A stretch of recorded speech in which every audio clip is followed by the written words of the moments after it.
শীতল শুটকির চাটনি সোমবারে দিয়ে দিলাম কালো জিরা,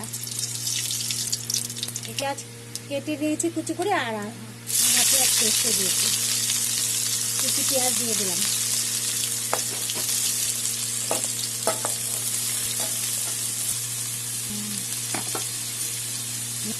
তারপরে আরো মশলা দেবো, এগুলো আমি এখন ভাজা করছি।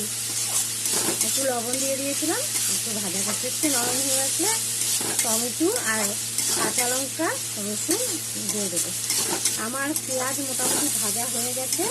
এখন কাঁচা লঙ্কা আর পেঁয়াজ, 4টা পেঁয়াজ পেস্ট করেছি, আর রসুন দিয়ে দিলাম।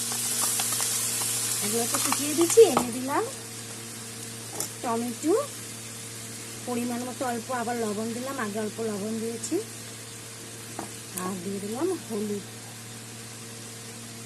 এখন এগুলো দিয়ে কষাবো।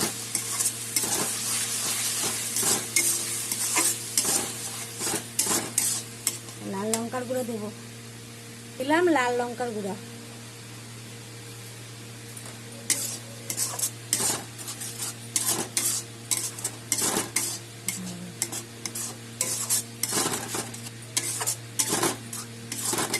আর মশলা কষানো হয়ে গেছে। এখন শীতল শুটকিগুলো দিয়ে দিলাম।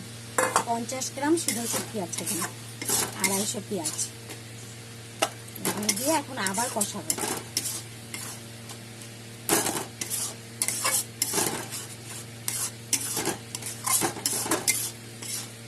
আমার শুটকি চাটনি হয়ে গেছে। এখন চিনি দিয়ে দেবো ব্যালেন্সের জন্য।